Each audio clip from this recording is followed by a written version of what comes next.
విగ్రహాలను అతను ప్రతిసారి ఏదో ఒక న్యూసెన్స్ చేసి జెండాలు తీసుకొని పీకేసి అక్కడ పడేయడం, మళ్ళీ విగ్రహాలను తీసుకుపోయి ఇంకో దగ్గర వేయడం.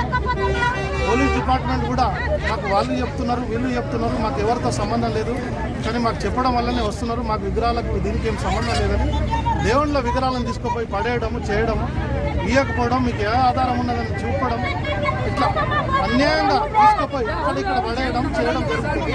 మేము దయచేసి ఒకటే కోరుకుంటున్నాం, సమాజంలో మేము కూడా మనుషులమే, మమ్మల్ని కూడా మనుషుల లాగానే చూడాలి, మనుషుల కంటే పశువుల కంటే హీనంగా చూడకండి, మేము కూడా మీతో పాటు సమానమని మేము కోరుకుంటున్నాం.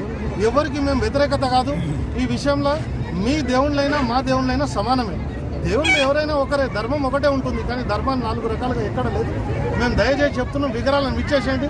మేము చేసుకున్నది విగ్రహాల పూజ మాత్రమే చేస్తున్నారు, కానీ ఇంకా వేరే ఏ కారణం లేదు, ఏ ఉద్దేశం కూడా కాదు. ఇవ్వాలని మేము కోరుకుంటున్నాం.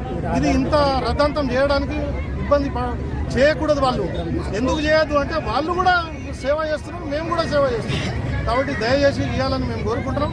ఇది ఎవరికి రచ్చరచ్చ చేయడానికి చెప్పడం కాదు, ఎవరితోటి మాకు ఇది లేదు, కాంట్రవర్సీ ఎవరికి కులదేవతను కూడా ఈరోజు బంధించారు. మేము ధర్నా చేయడం జరిగింది NH7లో, NH లో. అయితే అదొకటి ఏంటంటే మాకు ఒకటి ఎస్ఐ గారు ఒక హామీ ఇచ్చిర్రు. ఒక హామీ ఏంటంటే నేను కంపల్సరీ మీతో అధికారులతో మాట్లాడిపిస్తా అన్నందుకు మేము ధర్నాను విరమించుకుంటున్నాం. అది వాళ్ళు గిట్ట రేపు చేయలేడలా మళ్ళీ ధర్నా రేపు మొదలు పెడతామో, ఎల్లుండిగా కంటిన్యూషన్లో మొదలు పెడతాం. మాకు న్యాయం జరిగే వరకు ఖచ్చితంగా ధర్నాలు కంపల్సరీ పోరాడుతూనే ఉంటాం.